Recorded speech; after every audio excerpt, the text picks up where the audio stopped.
Nós vamos ler o verso de número 39. Para quem não é muito familiarizado, acha Isaías, que é um pouco maior, logo em seguida tem Jeremias, então Lamentações. Pastor, o senhor sabe de cor? Não, eu decorei esses três para te ajudar essa manhã. Lamentações 3, versículo 39. E diz assim: de que se queixa, pois, o homem vivente? Queixe-se cada um dos seus pecados. Amém? Podeis vos assentar. Nós estamos, pela graça de Deus, começando o nosso 4º mês contra a reclamação. Deus tem sido fiel nos outros 3 meses, nós temos aprendido demais. E temos tentado viver uma vida onde o nome do Senhor seja glorificado em todo o tempo por nós. A nossa ideia, quando nós começamos com esse mês contra a reclamação, é que ao invés de nós celebrarmos apenas um dia de ações de graças, nós podemos exercitar uma vida sem reclamações. Tudo que temos, tudo que somos, vem de Deus. E nós devemos ser gratos por tudo, pelas lutas, pelas provas, tanto quanto pelas bênçãos e pela felicidade. Se nós começarmos a exercitar a gratidão, automaticamente vai fazer com que todos os nossos dias sejam dias de ações de graças. Nós colocamos um calendário, já a partir do dia 1º, está pelo Face, e a cada dia nós estamos dando um motivo para que o povo possa começar a agradecer ao Senhor. E eu tenho buscado motivos em todo o tempo. Eu encontro motivo quando eu tenho que decidir a roupa que eu vou sair de casa, o sapato que vai combinar com a roupa, quando nós escolhemos o alimento que a gente quer colocar na mesa, ou o lugar que nós queremos comer. Eu tenho agradecido a Deus porque tem toalha no banheiro, isso significa que tem água no chuveiro para tomar banho. Eu tenho agradecido a Deus pela família que o Senhor me deu. E quando eu digo família, não é aquela diretamente que é a Kátia e a Eibra, mas é toda a nossa família que está no Brasil, independente da situação que estão. Porque eu tenho certeza que o manto da salvação pode abrigar a todos, e eu creio que o Senhor ainda vai fazê-lo em nome do Senhor Jesus Cristo. Eu tenho achado motivos em todo segundo para glorificar o nome do Senhor e bendizer o nome do meu Deus. E eu creio que todos, se começarem a exercitar isso, a nossa vida vai ser diferente, a igreja será diferente, o mundo será diferente. Essa manhã, despertei bem cedo e eu sinto uma paz e, ao mesmo tempo, uma responsabilidade muito grande no meu coração para ministrar a palavra do Senhor. E vou ministrar sobre um dos poucos assuntos que a Bíblia nos dá autoridade de reclamarmos. É a autoridade de nós reclamarmos contra nós mesmos, contra os nossos pecados. Quanto a isso, nós deveríamos fazer isso o tempo todo, porque nenhum de nós é perfeito. Nenhum de nós aqui foi programado como um robô e foi lançado no mundo dizendo: olha, a perfeição é o seu sobrenome. Deus sabe que nós somos filhos e filhas amadas, sujeitos a caminharmos, mas também a tropeçarmos. Mas a palavra do Senhor nos diz que enquanto nós tropeçamos e caímos, as suas mãos estão estendidas para nos levantar e nos colocar em pé e para que nós podemos continuar a jornada até chegarmos na Canaã celestial. Que o nosso bom Deus nos dê uma boa palavra nessa manhã em nome de Jesus. O livro de Lamentações é um apêndice, na verdade, do livro de Jeremias. E ela registra a tristeza aguda e dolorosa do profeta pelas misérias e pelas desolações de Jerusalém. Essas misérias, essas desolações foram resultantes do sítio e também da destruição de Jerusalém. É o auge das dores sentidas por esse profeta. E esse auge faz com que se desague um verdadeiro rio de lágrimas da cabeça de um só homem. Ele não chora pelos seus pecados, mas ele chora ao ver a situação ao seu redor. Ele chora ao ver como as pessoas haviam se distanciado de Deus, embora Deus sempre estivesse próximo. O objetivo principal desse livro era ensinar aos judeus a reconhecerem a mão castigadora de Deus em suas calamidades, mas também dar a eles a oportunidade de se voltar a Deus com um arrependimento sincero. E eu creio, sem sombra de dúvidas, que muito mais do que nós ficamos enchendo a casa de choro e às vezes de expressões que parecem ter contentamento, é muito melhor nós estarmos na casa cheia de corações contritos, corações quebrantados, onde clamam por um Deus vivo que tudo pode e que tem poder ainda hoje para restaurar o mais vil pecador e colocar sobre as suas pernas, dizendo: não temas, porque eu estou contigo. Aleluia. Cada um desses 5 capítulos, que são conhecidos também como poemas, são tradicionalmente lidos num evento determinado pelo ano litúrgico judaico.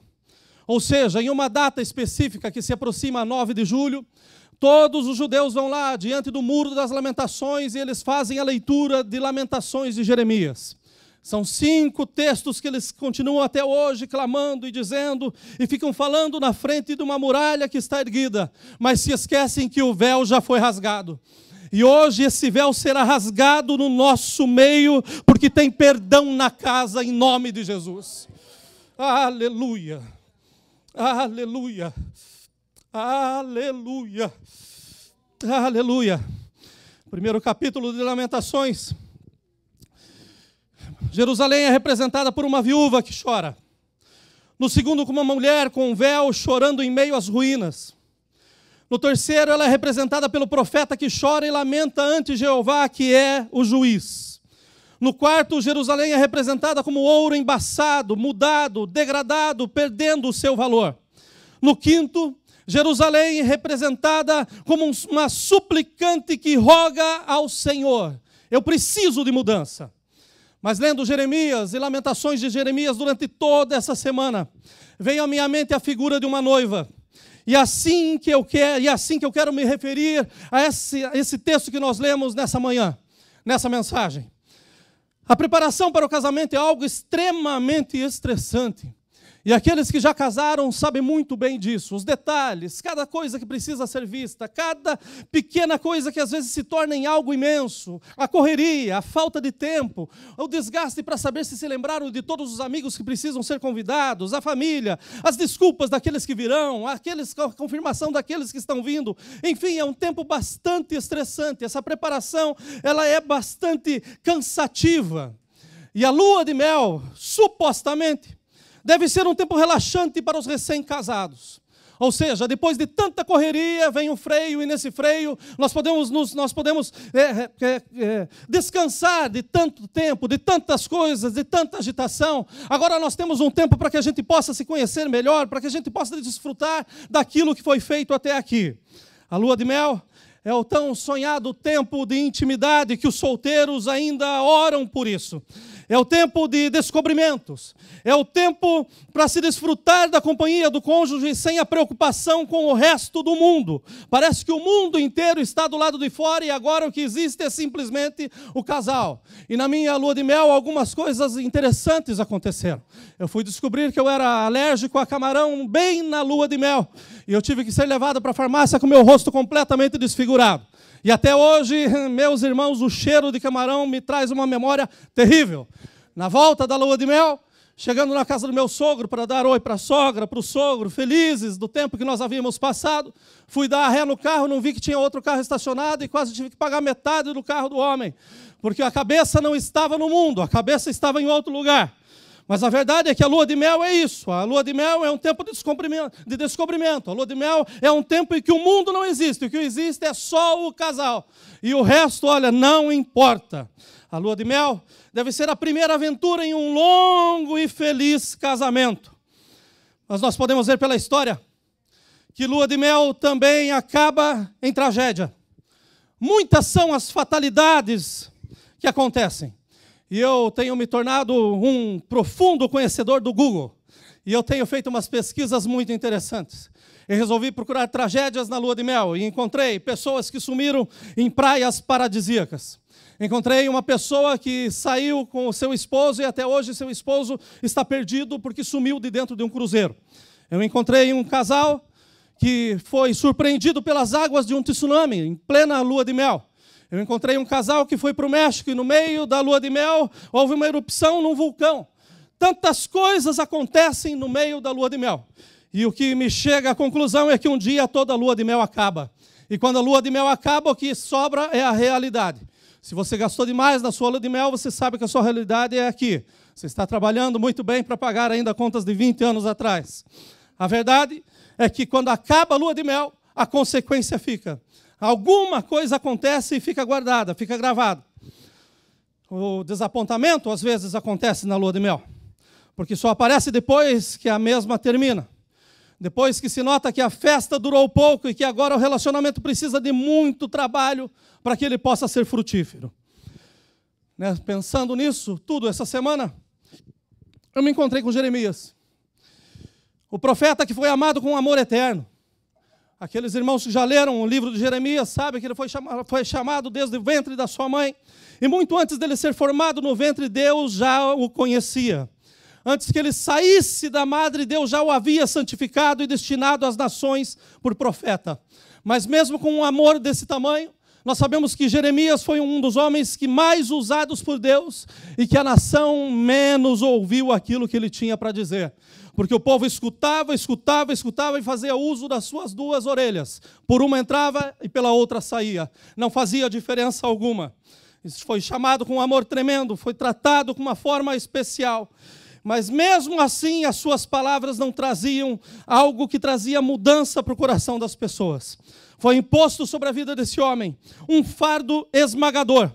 Nunca houve um exemplo maior de intensa sinceridade, de sofrimento sem alívio, de proclamação destemida da mensagem de Deus e de intercessão incansável de um profeta em favor do seu povo, como o caso de Jeremias. Mas o povo não o ouvia. Nós estamos vivendo um tempo em que muitos profetas estão sendo levantados hoje em dia, mas muitos poucos estão ouvindo aquilo que está sendo falado no temor e na presença de Deus. Que o nosso bom Senhor afine os nossos ouvidos com a sua palavra nessa manhã. O povo estava embriagado, ainda que o profeta estava falando.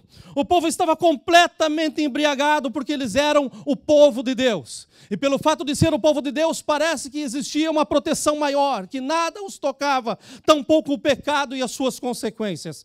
Estavam vivendo tão intensamente suas vidas, que esqueceram que pecado é pecado, e que ele traz consigo muitas consequências. O povo foi escolhido por Deus.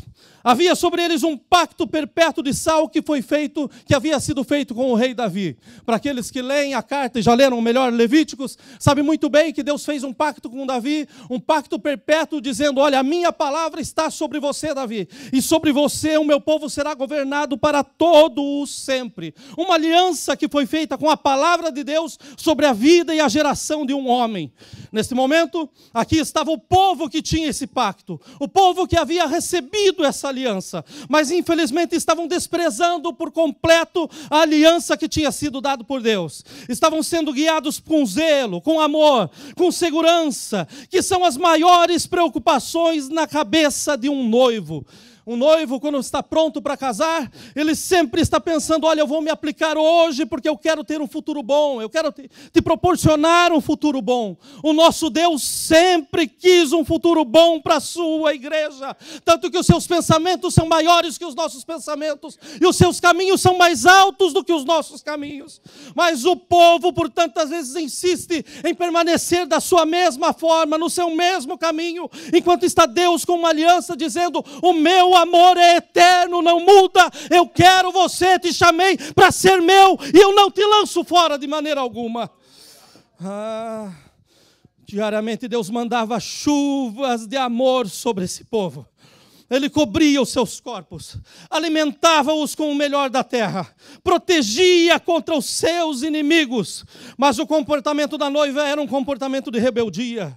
Tudo era festa, tudo era motivo de festa. As luzes da vida estavam brilhando muito forte, desfrutavam da companhia dos amigos e dos familiares, enquanto não se preocupavam com a presença do noivo. A vida era levada da forma como se queria, mas deixa eu te lembrar que toda a festa acaba. E no texto que nós lemos, está muito claro aquilo que estava acontecendo com o povo. O julgamento de Deus havia chegado sobre Jerusalém, especificamente sobre Judá, tudo estava acabado. A única coisa que permanecia era um Deus com uma aliança, era um Deus querendo ver o seu povo voltando o seu coração a Ele, e não por aquilo que Ele tinha, mas um povo voltando o seu coração a Ele, dizendo: Tu és o amado da minha alma. Aleluia, aleluia, aleluia. Segundo Reis 23, a partir do versículo 26, diz assim: Todavia o Senhor não se demoveu do ardor da sua grande ira, com que ardia contra Judá por causa de todas as provocações com que Manassés o provocara. E disse o Senhor: Também a Judá hei de remover de diante da minha face, como removi a Israel, e rejeitarei esta cidade de Jerusalém que reelegi, como também a casa da qual eu disse: estará ali o meu nome. Em outras palavras, Deus estava dizendo nesse texto: a lua de mel acabou. A festa chegou ao fim, agora chegou a hora da realidade. O noivo estava sendo exposto por causa das atitudes da noiva, e agora era a hora do encontro com a realidade. E a realidade que nós precisamos nos encontrar hoje ainda. Embora esse texto tenha milhares de anos, ele se faz tão atual quanto o jornal que ainda vai sair para o dia de amanhã. A palavra do Senhor é para nós aquilo que nós precisamos para ter direção na nossa vida.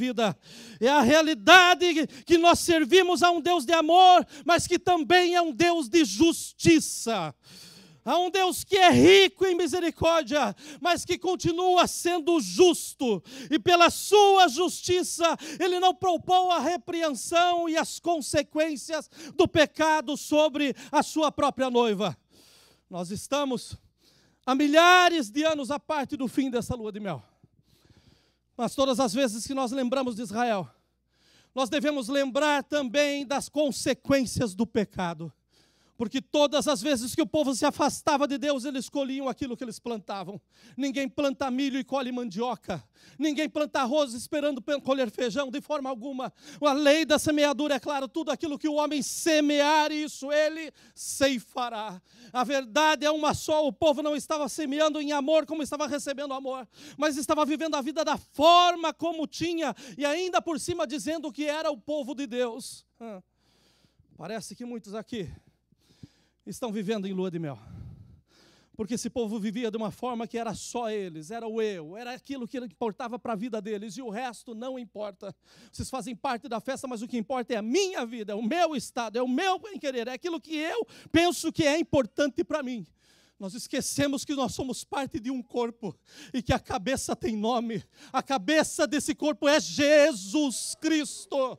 E nós fazemos parte desse corpo, sim. E se parte do corpo não está bem, todos nós estamos doentes. Chegou a hora de nós entendermos o que é nos alegrarmos com aqueles que se alegram, mas também de chorarmos com aqueles que choram, porque fazemos parte, sim, de um corpo único. Não existe dois corpos, a igreja é um corpo com uma cabeça. E a cabeça está boa e está dizendo: há tempo de se arrepender. Aleluia, aleluia, aleluia.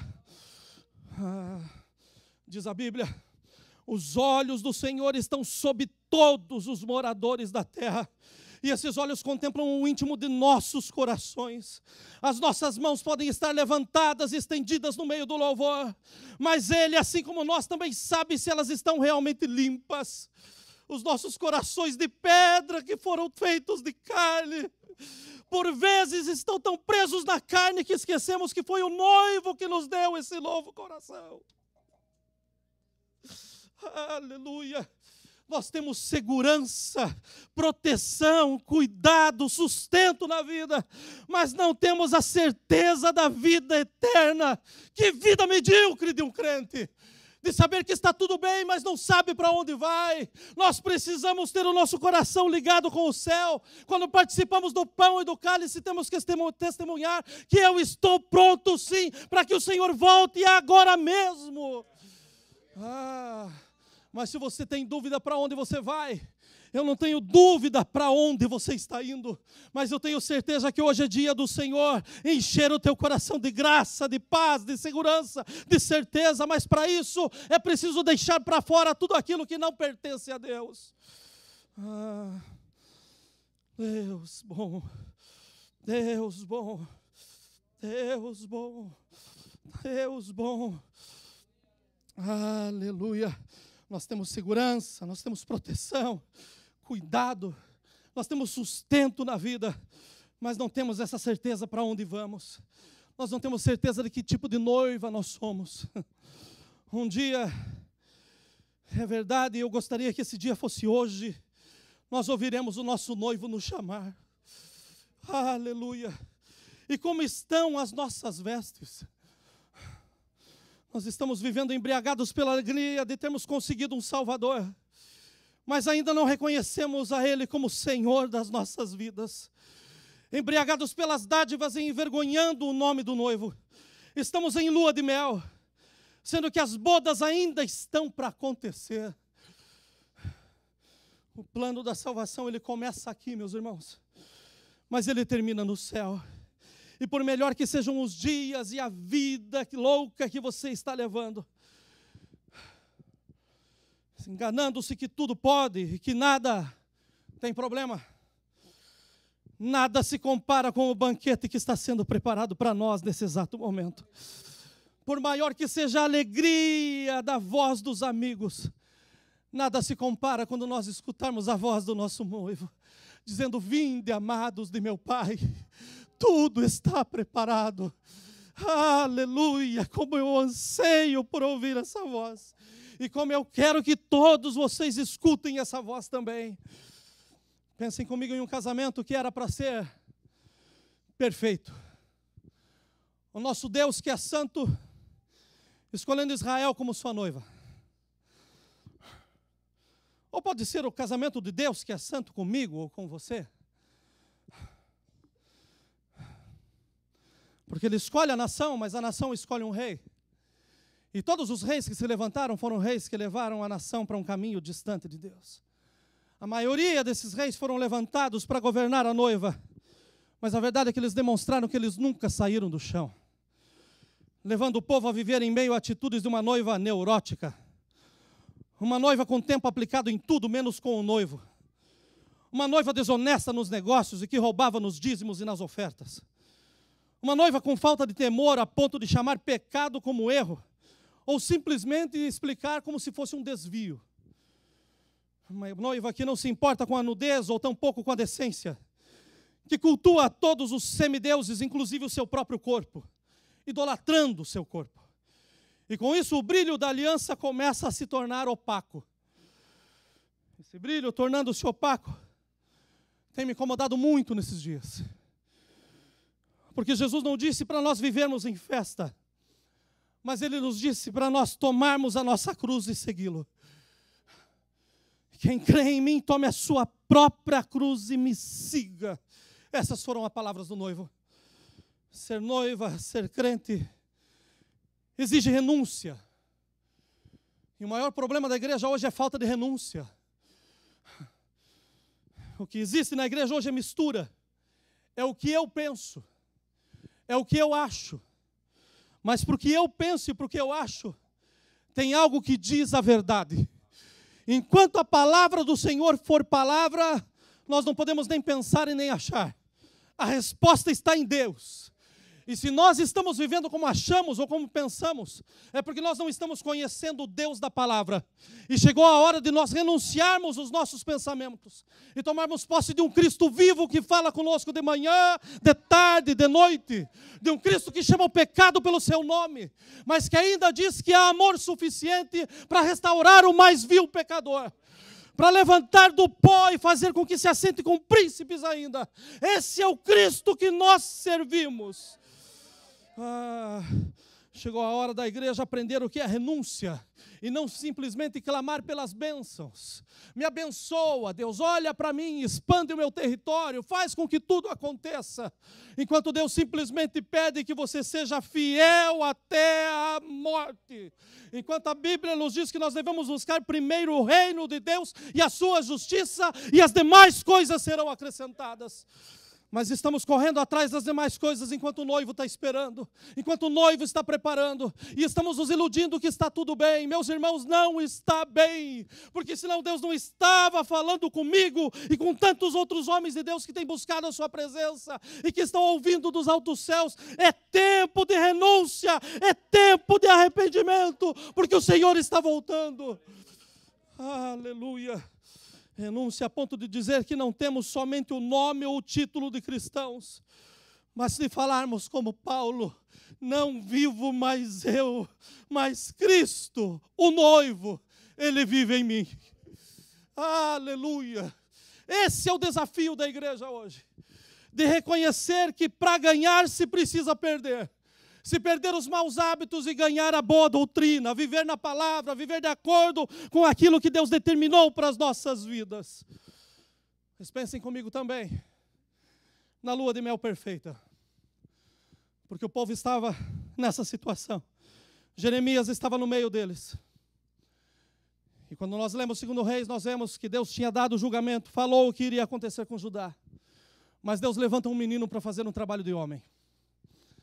E Deus precisa levantar meninos hoje em dia, porque tem tantos homens que estão fazendo papel de menino esses dias.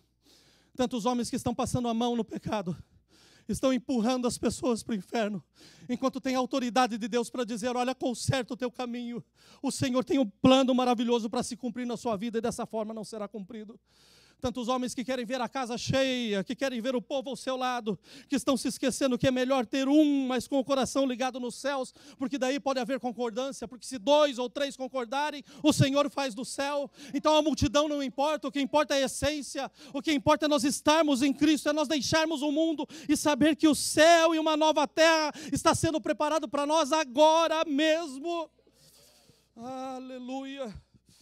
Mas pensem comigo, Deus levanta um menino como rei. E esse menino fez o que era reto aos olhos do Senhor. Esse menino se chamava Josias. E quando ele entra no reinado, ele tinha 8 anos de idade. Mas ele tinha um avô que tinha feito tudo errado, tinha um pai que tinha feito tudo errado. Mas ele olha para Deus e fala, eu quero Deus.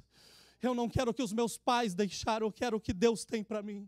E chegou a hora de nós deixarmos comportamentos aprendidos, de pensar porque um fez assim, porque outro fez assim. Nós temos que olhar para o Senhor, que é o autor e o consumador da nossa fé. É Ele que tem que estar diante dos nossos olhos. Não é se um pastor diz que pode ou não pode, mas é se o bom pastor diz se pode ou não. E aquele que está no bom pastor ouve a sua voz e faz aquilo que ele diz. Se levanta Josias. E Josias levanta com a sua pouca idade, mas ele começa a buscar a Deus. E quando ele encontra esse Deus, a Bíblia diz que ele destruiu os templos pagãos. Ele queimou os altares e ainda além de queimar, ele lançou as cinzas no rio. Ele queimou bosques inteiros, dizendo, aqui não se adora outro Deus, essa terra é do meu Deus. Ele trouxe o livro da lei para o povo. Ele restaurou o templo.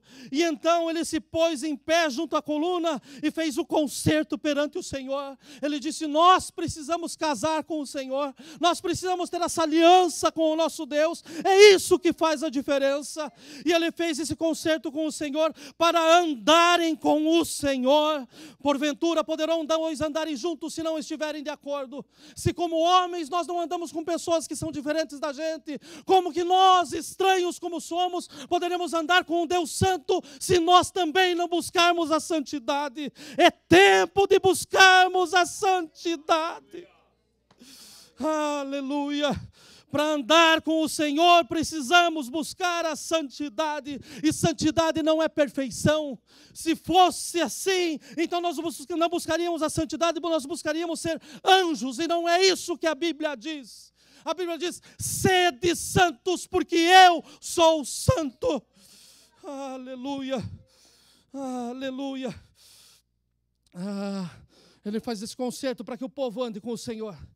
E guardem os seus mandamentos, guardem os seus testemunhos, guardem os seus estatutos com todo o coração e com toda a alma. confirmando as palavras desse concerto que estavam escritas naquele livro. E todo o povo esteve por esse concerto. Lendo esse texto essa madrugada, o meu coração vibrou, porque eu creio que ainda há esperança para a igreja do Senhor.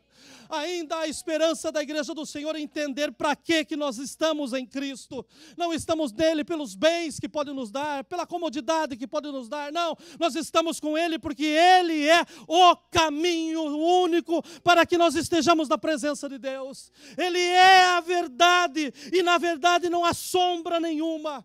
Ele é a vida, e vida com abundância. E eu creio que a igreja ainda vai passar por esse tempo. Aleluia. Um menino faz trabalho de homem, chama uma nação inteira.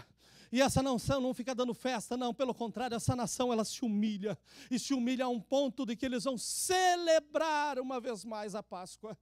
Havia sido esquecido que foi o sangue no umbral da porta da casa que fez com que não houvesse choro dentro do arraial de Israel.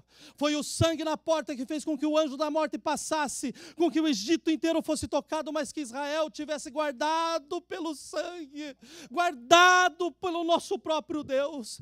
Não foi pelos nossos méritos que chegamos aqui, não foi pelo nosso esforço, não foi por sermos pessoas boas, não, de forma alguma, mas foi pelo precioso sangue do Cordeiro imaculado, daquele que poderia e pode ainda hoje apagar todas as transgressões, perdoar as iniquidades, perdoar o pecado, e pode escrever o teu nome no livro da vida, te dando a certeza da vida eterna, para você saber para onde você vai, sem dúvida alguma. Mas é tempo de tomarmos uma postura e de dizer: Senhor, eu estou carente da sua misericórdia. Mas carente da misericórdia não significa que você é um ioiô e que um dia está embaixo, outro dia está em cima, embaixo, em cima. Não, a misericórdia te coloca em pé para que você não peque mais, para que você não erre mais, mas para que você saiba que quem tem te esforçado é o Senhor.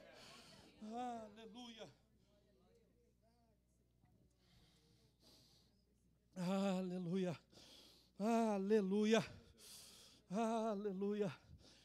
Esse povo recebe essa boa nova. Esse povo vai lá e faz um concerto, troca aliança. Nós vamos andar contigo, Deus. Mas nós lemos em Lamentações de Jeremias, e parece que eles entenderam que eles estavam em lua de mel. Casamos, agora é festa. E à medida que o casamento passa, as lembranças vão se apagando. E eu fui me lembrar desse carro que eu estraguei essa semana. Graças a Deus que não foi com peso, porque eu paguei o homem. Eu fui me lembrar desse maldito, desse camarão essa semana de novo. Mas isso não me destrói. Isso me faz ver o cuidado do Senhor. E já fazem mais de 23 anos que Ele está nos guardando, nos livrando, nos ajudando, nos acompanhando, nos sustentando, fazendo de tudo para a nossa vida, e por isso nós podemos estar em pés aqui no dia de hoje. Ele sustentou naquela vez, quando eu bati, eu pensei: e agora eu vou tirar dinheiro da onde? Eu não sei de onde que eu tirei, mas eu sei que está pago para a glória do Senhor Jesus. Mas eu sei que eu tenho um concerto com esse Deus. E eu sei que nesse caminho todo eu posso até ter caído, mas eu sei que as suas boas mãos me levantaram. Mas tudo porque eu não esperei a misericórdia dele, mas eu entendi que eu precisava de arrependimento. E é o arrependimento o único caminho para fazer com que, quando a gente se encontre com a realidade, venha fazer com que a continuidade seja melhor do que o começo. É o arrependimento. Mesmo com esse concerto, o povo voltou a agir e a andar como quem não tivesse dono ou direção. A lua de mel acabou e Jerusalém foi completamente destruída. Foi por causa dos seus pecados, por causa dos seus erros. O profeta Jeremias está no cativeiro e, em meio a muitas lágrimas, tenta chamar o povo à consciência que é necessário mudança. Mas mudança a ponto de haver transformação.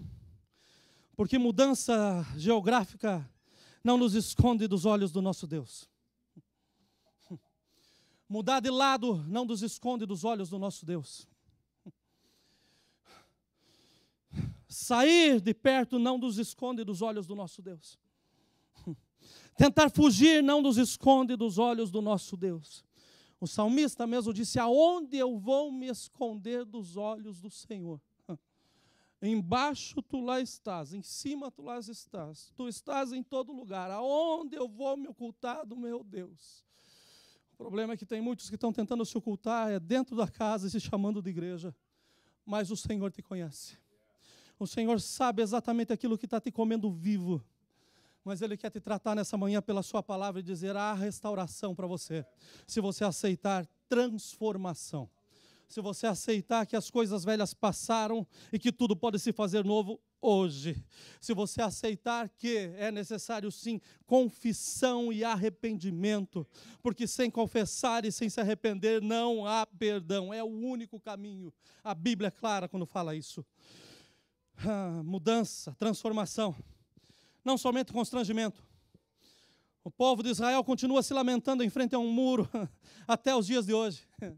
E lendo Jeremias, ou citando Jeremias, citando Lamentações, cantando talvez esses 5 poemas, né? Falando da misericórdia do Senhor que se renova a cada manhã, falando das boas mãos de Deus, só que eles não entenderam que muito melhor do que você chorar na frente de um muro, é você ver que o véu já foi rasgado. E quando o véu se rasgou de cima a baixo, Ele nos deu total acesso ao Santo dos Santos. E aí nós podemos chegar e dobrar os nossos joelhos, esquecer daqueles que estão junto no caminho, aqueles que estão nos acompanhando na festa, aqueles que estão todo dia na nossa casa, mas sermos nós mesmos e dizer: Senhor, eu estou aqui. Olha, Senhor, para a minha vida no dia de hoje. Vê a condição que eu cheguei à sua presença hoje. Deus, eu sou ousado mesmo, porque assim como estou, eu cheguei. Mas eu creio na sua infinita misericórdia, no seu amor, no seu poder. E eu sei que essa palavra chegou para mim nessa manhã, para colocar as minhas pernas uma vez mais em pé, para erguer a minha vida, para que eu possa caminhar sem resbalar ainda mais e viver a plenitude que o Senhor tem para todos aqueles que são seus. Imaginem comigo, a alegria do noivo poder compartilhar tudo aquilo que ele tem com a noiva. Como é bom não ter segredos, mas enquanto nós estamos distanciados dele, existem muitos segredos sim. Coisas que nós pensamos que Ele não sabe, mas Ele sabe. Mas coisas que só Ele sabe e que só podem ser liberados a partir do momento em que haja confissão, a partir do momento em que haja arrependimento, a partir do momento que a pessoa diga: eu sei que eu estou errado e eu preciso sim ter comunhão total contigo. Hoje é dia de a gente parar de chorar pelo leite derramado. Mas muito mais do que isso, é dia de parar de derramar o leite também.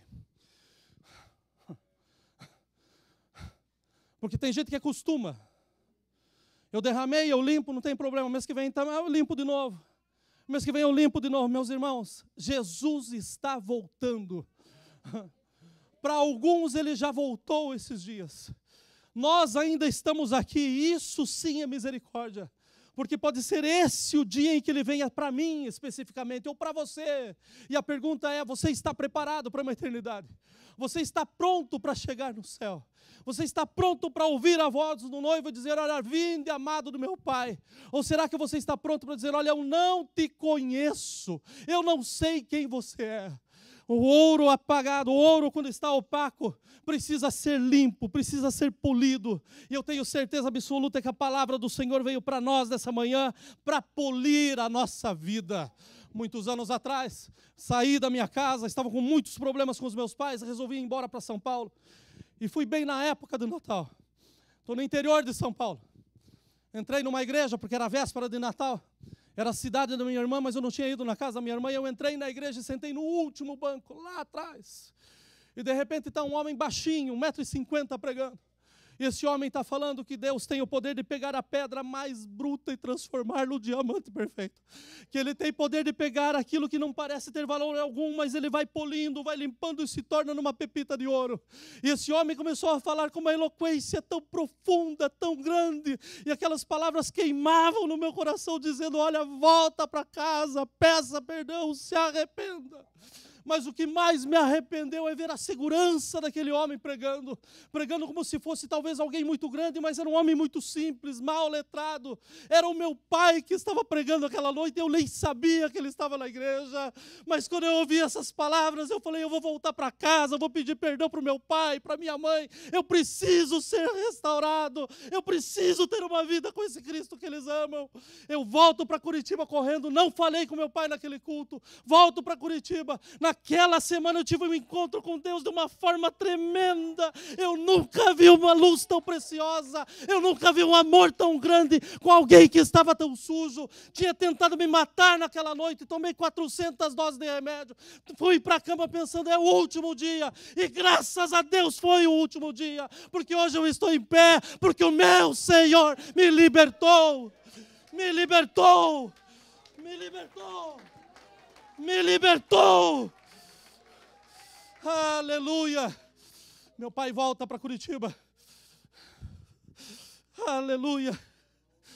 Vou à casa dos meus pais, chamo os meus pais. E peço perdão para eles como eu nunca tinha feito. Abri meu coração. Eu tenho o sobrenome de vocês, mas eu tenho vergonha. Porque eu envergonho vocês. Eu tenho que sair pelas ruas com endereço no bolso que eu não sei se vou saber voltar para casa. Me perdoe. Me ajude, me coloque em pé. Mas naquele dia, quando eu encontrei o arrependimento, eu me encontrei com a graça e com o perdão. Aleluia. A Bíblia diz, confesse os seus pecados e alcance a misericórdia. Hoje é dia de uma nova vida com o Senhor. Aleluia. Acabou essa festa. Para mim acabou aquela correria, aquela vida louca, aquela vida agitada. Mas começou uma vida maravilhosa de renúncia. Esquecendo o que eu havia me tornado, mas aprendendo aquilo que Deus tinha realmente me feito para. Chegou a hora de nós nos conhecermos em Deus. E para que isso aconteça é necessário que nós voltemos para Ele dizendo, Senhor, me perdoa. Rasgar o nosso coração, não as vestes, mas o coração. Clamar por perdão, por misericórdia, confessar todas as culpas e ter certeza absoluta que onde abundou o pecado, pode abundar a graça uma vez mais. Termino aqui. Aleluia. Aleluia. Aleluia. Aleluia. O noivo está voltando. E ele vem buscar uma noiva adornada, não transtornada. Ele vem buscar uma noiva reluzente, não repugnante. Uma noiva pura, não ingênua. Ah, eu não sabia. Não, ele veio buscar uma noiva pura, que sabia, mas decidiu se guardar. Ele vem buscar uma igreja vitoriosa para uma marcha triunfante.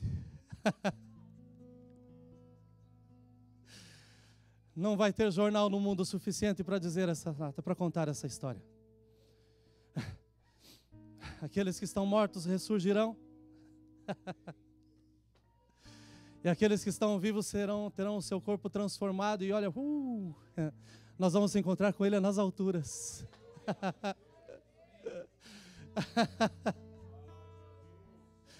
E ali Ele vai dizer, olha, vinde amados de meu Pai. A festa está preparada. Vale a pena nós renunciarmos aqui, meus irmãos. Vale a pena. Porque aquilo que está sendo preparado, ninguém tem palavras suficientes para descrever. Eu tentei descrever esse encontro esses dias e olha, faltou palavra. Não existe palavras. Mas se tem uma coisa que não vai faltar nesse encontro, sou eu. Porque mesmo que eu não tenha palavras, eu vou ter olhos para ver. E você pode estar lá também. Pastor, como que eu faço para estar lá? Reconhecendo os seus pecados. Tendo certeza que com os teus lábios você confessa. E certeza absoluta que o nosso bom e precioso Deus está aqui para te perdoar.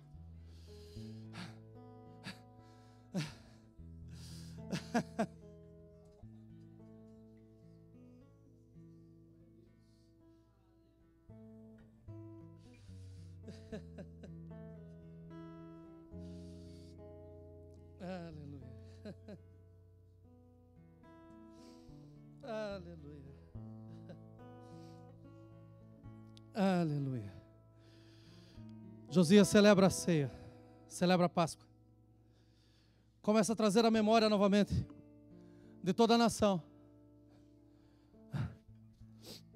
Foi o sangue que nos livrou. Foi o sangue que nos garantiu vida. Em alguns minutos nós vamos participar do pão e do cálice em memória do nosso Senhor e Salvador Jesus Cristo. E nós temos que trazer à nossa memória que foi o sangue do Senhor Jesus que nos garantiu a vida eterna. É o sangue de Jesus.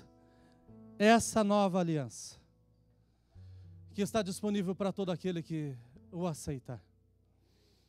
Assim como nós estamos, eu gostaria de convidar a igreja para nós orarmos. Mas eu quero fazer um convite, sim.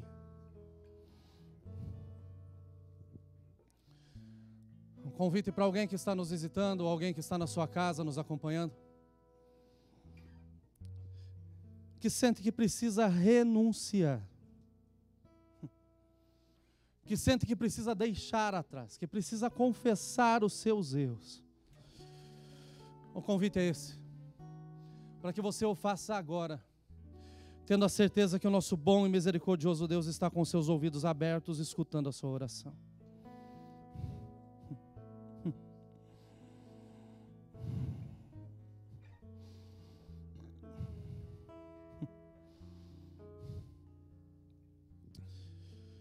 Bom Deus, eu quero te dar graças, Senhor. Que manhã maravilhosa nós estamos tendo, Senhor. O Senhor está na casa, o Senhor está no nosso meio. Quero te agradecer pela preocupação que o Senhor tem com cada um de nós. A Tua palavra, Senhor, ela nunca é lançada, Senhor, à sorte, de forma alguma. Ela vem e vem com um propósito. E eu creio que nessa manhã, Senhor, ela veio para mostrar, Senhor, a muitos, Deus, que o caminho precisa ser mudado. Mostrar, Senhor, que a verdadeira festa, Senhor, nem começou ainda. Ela só começa depois, Senhor, do nosso encontro contigo, Senhor, nas alturas. Então, Senhor, começa a tirar, Senhor, o valor, Senhor, que muitos têm, Senhor, de que a vida é curta, que tudo é passageiro. Mas mostra, Senhor, que a vida é uma eternidade que simplesmente gasta alguns anos aqui. E que o melhor, Senhor, ainda está por vir. Mas que nós já podemos ter o sabor, Senhor, dessa grande festa que nós teremos ao Teu lado. Senhor, com as nossas vidas, Senhor, em comunhão contigo. Todo dia, Senhor, é dia, Senhor, de alegria. Senhor, se é para o homem se queixar, que o homem se queixe dos seus pecados.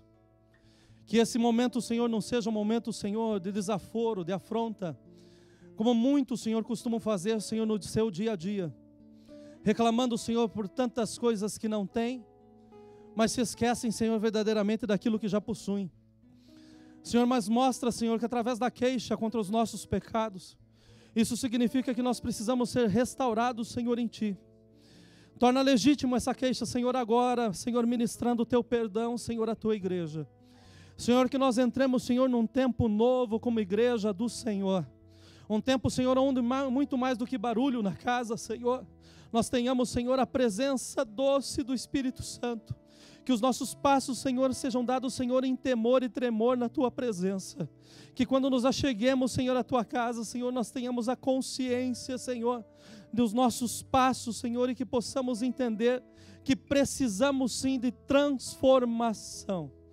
Não há mais tempo, Senhor, para brincarmos. Tudo nos mostra, Senhor, que o Senhor já está voltando. Os sinais, Senhor, estão quase todos cumpridos.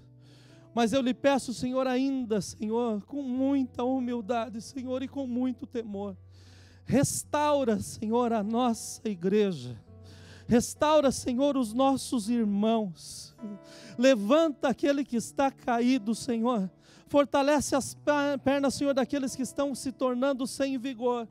Aqueles que pensam que a vinda, Senhor, está se demorando, Senhor, coloca uma alegria no coração, Senhor, e mostra que ainda há tempo de nós povoarmos, Senhor, o céu.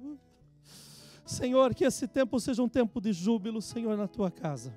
Que nós possamos participar do pão e do cálice, Senhor, com a certeza absoluta que nós somos teus e que o Senhor é nosso. Eu te agradeço, Senhor. Te agradeço, Senhor, porque essa manhã foi uma manhã de milagres no nosso meio. E lhe peço, Senhor, em nome de Jesus, para aqueles, Senhor, que depositaram no seu coração a necessidade de confessar os seus pecados, que o inimigo não entre, Senhor, no meio do caminho, Senhor, levantando uma muralha, Senhor, dizendo que está tudo bem. Mas que na confissão, Senhor, eles entendam, Senhor, que o diabo foi derrubado hoje para a glória do teu santo e precioso nome. Senhor, vergonhoso não é o pecado, vergonhoso é vivermos no pecado. Mas mostra que a igreja está unida, Senhor, para restaurar, para colocar em pé e para caminhar junto, Senhor, para esse encontro maravilhoso que nós teremos contigo. Nós te agradecemos, Senhor, pela preciosidade que é, Senhor, de tê-lo, Senhor, em nosso meio e de sabermos que somos teus. Nós oramos agradecidos no nome amado do nosso Senhor e Salvador.